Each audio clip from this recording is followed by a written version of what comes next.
Hi lovely people, and welcome back to my channel.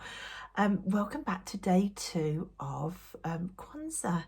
Habari gani, Kujichagalia is today's response, which means self-determination. So Queen Auset and Veronica Rose have put together another really lovely, I have to say, and profound 7-card spread for today's day 2 of Kwanzaa. Self-determination. Now, Veronica Rose on her video, which I watched this morning, talked about self-determination being about defining, creating, naming and speaking for yourself.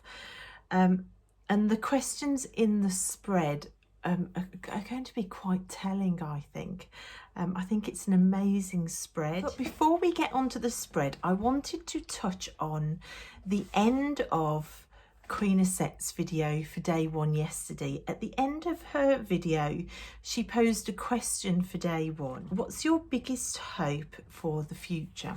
So I decided to spend a day thinking about what my biggest hope for the future is. And I kept coming back to a word that I'd put in my poem from yesterday, which was the word harmony. Harmony calls.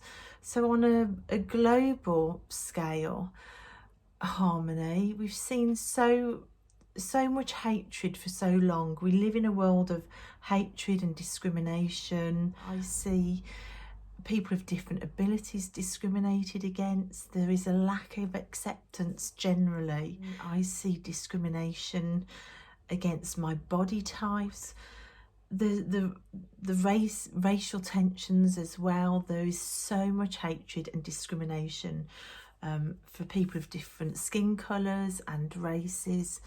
And in my poem yesterday about unity, I kept coming back to that phrase that harmony calls. So I thought, well, if harmony came into the world, it would affect so many different facets and areas of our lives if there was more harmony. And then I thought on a more internal, spiritual level as well, for myself personally, on a healing journey from varied traumas. I still have wars raging inside of me. I still have really unhealthy coping mechanisms that I've been trained into, which is all part of the abuse in my past. I still suffer with lack of trust and crippling social anxiety as well. And it does feel like an internal war raging as well. So the thought of harmony coming to me internally, and for me being able to step into action to move past where I've been stuck for a very long time, it worked on that level as well. So for me, I came back to the word harmony. And as I was getting into bed last night, next to my bed is one of my Christmas presents to myself.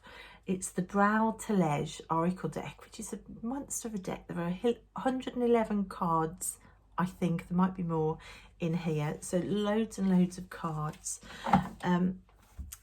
They've all got keywords on. This was a deck that I found online. You can still order it, but I think it's Italy based and they don't deliver to the UK. So I was kind of stuck. I really wanted it, but I couldn't see a way of getting it. And then just before Christmas, it came up on eBay from a UK seller secondhand. So I pounced on it. So this was part of my Christmas present to myself, and I absolutely love it. So it was next to my bed to have a flick through. And as I was flicking through, I decided to shuffle and pull a card to clarify the question of Queen Auset. So what is your biggest hope for the future? So I'd already decided on harmony, but I thought I'd just pull a card to clarify. So I shuffled this monster deck and pulled a card and pulled harmony. Sometimes the cards just knock your socks clean off you. The cards don't lie. So that was really profound last night. And then I went to bed in my mind with dragon action energy and dragons flying around my psyche, and that call to action that Queen Auset presented us with dragon fire energy in her reading yesterday.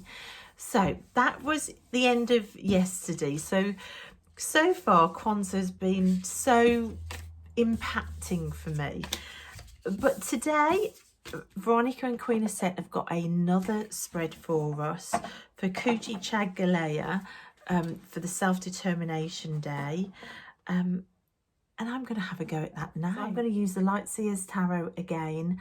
I am going to turn you round and we're going to see what we get today. Okay guys, I have just done and filmed the entire reading, only to realise I had inadvertently knocked my camera to change the speed to slow motion. So I have the cards drawn here.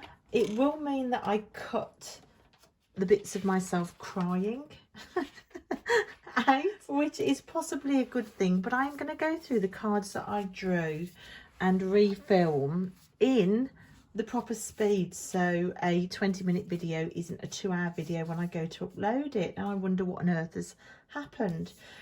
So for card 1, the question was the most prominent history I carry within myself, and I pulled the 7 of Swords, but I pulled it reversed. Now, for me, my deity that I work with, and that I've always worked with right from a little girl, even before I knew that I was working with this deity, is the Morrigan. And I actually changed my full name, but my surname to Morrigan, before I was even on this spiritual path, before I realised that changing my name to a goddess name might be disrespectful, before I realised I might be stepping onto sacred ground, before I was in this path at all.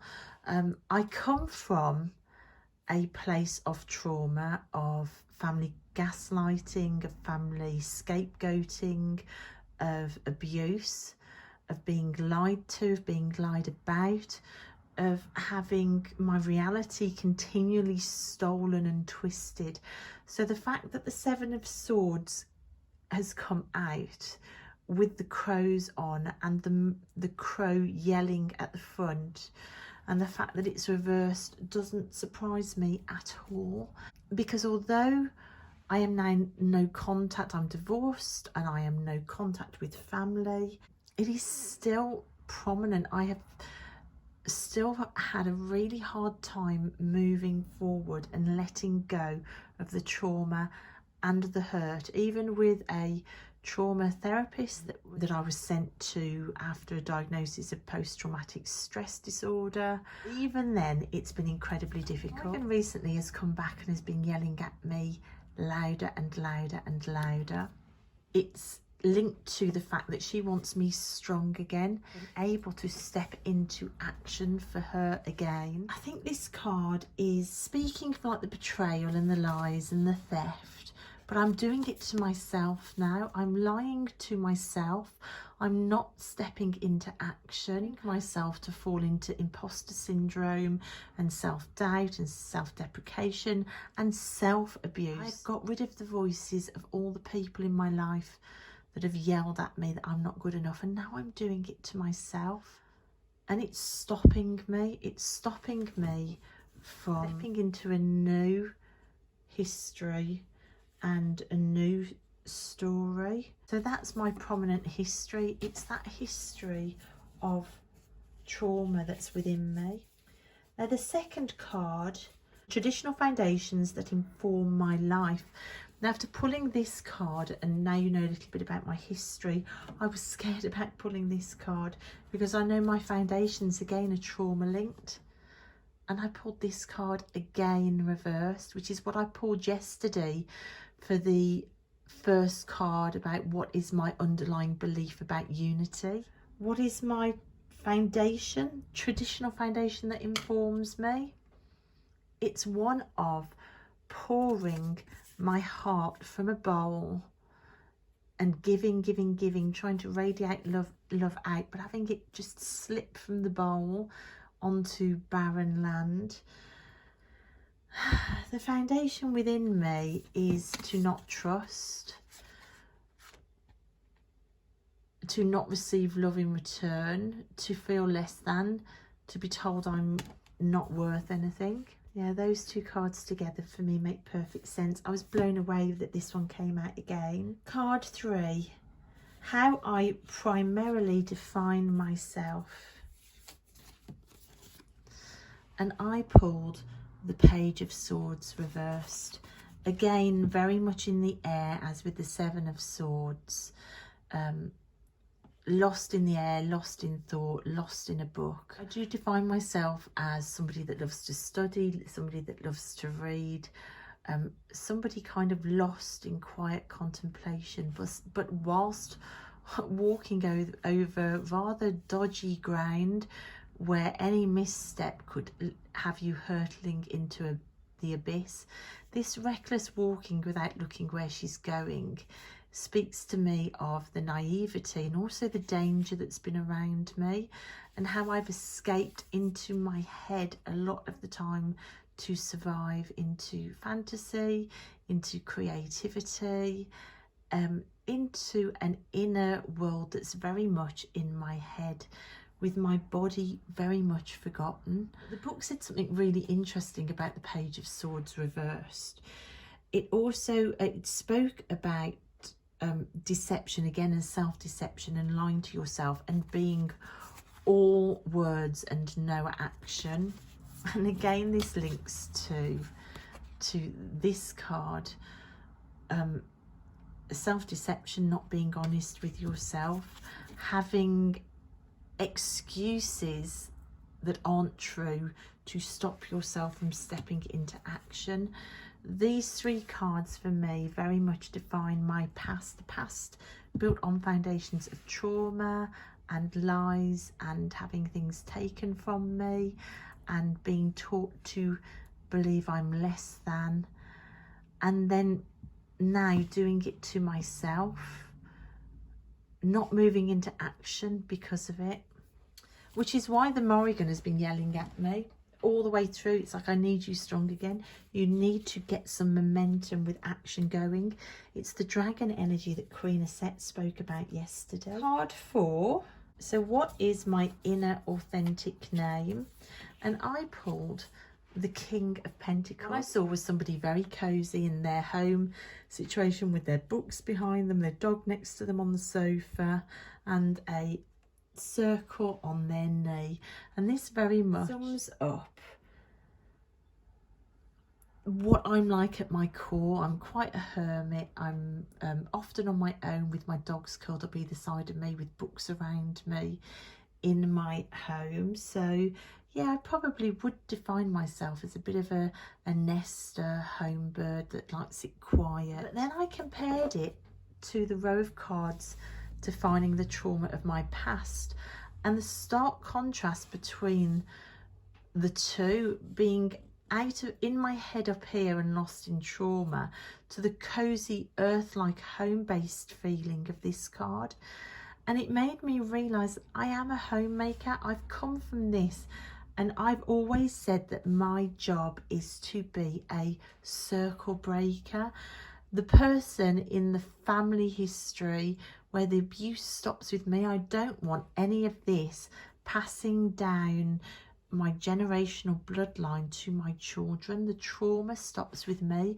I am the dam builder, the person that builds the wall to stop this coming through and to heal the generational line. My tattoo on my wrist is also a circle. I've always said I'm the circle breaker. So my inner authentic name, I think that is confirmation that although I came from this, I am the circle breaker. I do know how to build a warm, cozy home that's earthy and comforting and confident. That was really confirming to pull that. Card 5, how do I create for myself? I pulled, believe it or not, another card that was in yesterday's spread, which was the Hierophant. And the first thing I thought here was the joy. The joy I create with joy. it has always been the place I've escaped to feel most at home with myself. And I have found that within my art, I do connect with a higher self, a self that sees patterns, that sees connections, that connects things that my social anxiety stops me from connecting in the real world or voicing in the real world. I have very much been able to do that when I sit and create. I can go to a higher place. I see this staircase going up to a higher plane of knowledge, and when I create, I have found an escape to that world. Also, I used to be a teacher. I used to be a primary school teacher, and part of me is called to the Hierophant position as a teacher. I create always with the idea of an audience in mind. I used to blog and write, and that was always with an audience in mind. My teaching, you're always piecing things together to deliver it to somebody. YouTube, I feel that I tap into that as well. I love the idea of using creativity to speak to somebody else, not just for myself. Possibly because I do suffer with social anxiety. So when I do get face to face with people, I do kind of lose part of myself within that anxiety. Whereas when I'm creating, I am more free to express myself without closing up. How I speak for myself. Now, 2 cards came out here. From this background, I was taught not to speak for myself, but this row of cards is looking very different. And again, these 2 cards also look very different. How I speak for myself, as I said here, I've always used creativity as a way to communicate who I am with the world rather than face to face. It's through the creative process. So how I speak for myself, it didn't surprise me that 2 wands jumped out. It's through creativity. This is an explosion of creative ideas. So many ideas you don't know what to do with. It's in a dance of creativity and enthusiasm to create. That's very much me. But the 8 of Wands, which is all about movement, again, that makes perfect sense to me, because I become a victim very quickly to inertia. If I have a few days where I haven't gone into the art studio, everything comes to a grinding halt, and then the effort to get past the wall of inertia then stops me. I have to keep momentum going, even if it's just 5 minutes a day in the art studio to check in. If I don't, 6 months can go by and the art studio has gathered dust. So creativity is how I speak for myself. It's how you'll get to know me, is through my creativity, but I have to keep the momentum going. So this is very telling for me so far. This speaks to a higher spiritual path, a circle breaking of trauma and creativity. And then the last card in the 7 card spread was my highest aspiration. And as I was shuffling on the video that didn't film, as I was shuffling, I was saying, gosh, I don't really know what this would be. I suppose it would be a freedom is my highest aspiration. Freedom from all of this, like the Harmony Oracle card I pulled yesterday, that idea of getting rid of this internal battle and finding peace, and a freedom from this past history. And I pulled the 8 of Swords reversed after I said that, which is a mirroring card to this very first card, the 7 of Swords. You've got the crows on it again in the same colour, and you've got the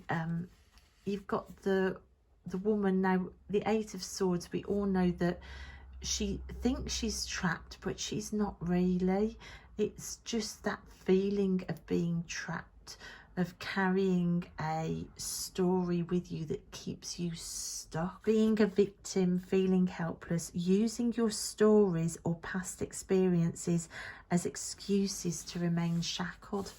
This blew me away. This is where I cried in the last video, because if you look at these 3 cards, it was talking about being dishonest with yourself, being all talk, no action, having a foundation of not trusting anymore, and being completely stuck in this betrayal, but not being honest with yourself.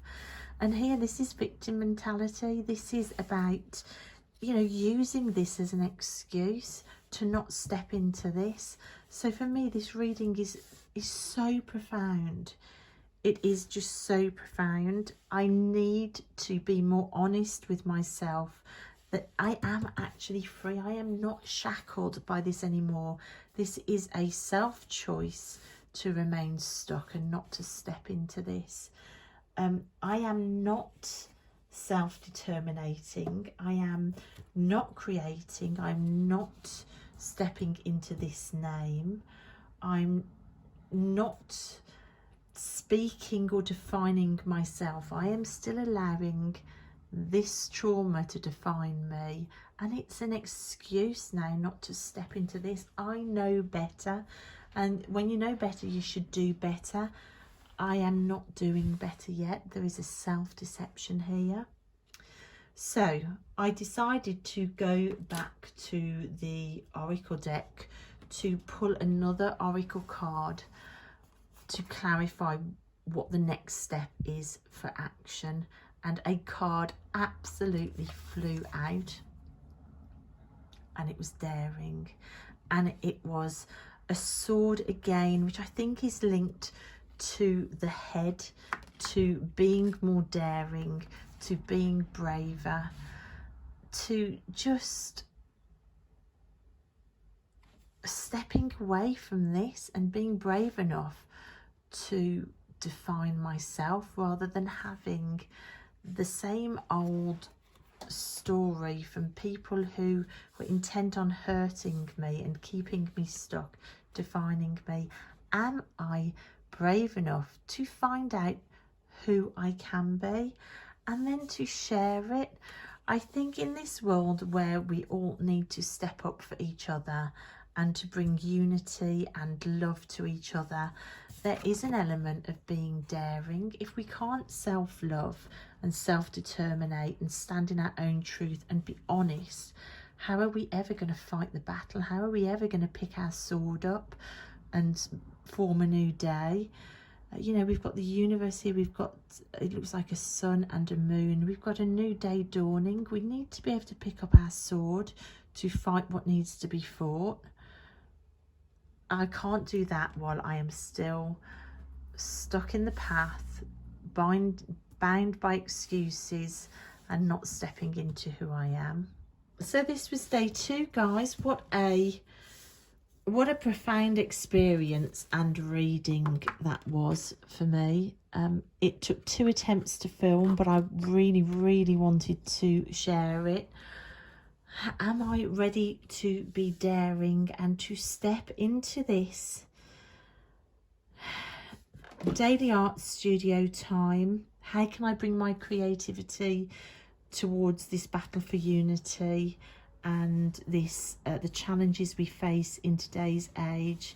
How can I bring about peace within myself and outside of myself? How to let go of imaginary binding ties that have become excuses. Wow. Thank you, Queen Auset and Veronica, for this spread.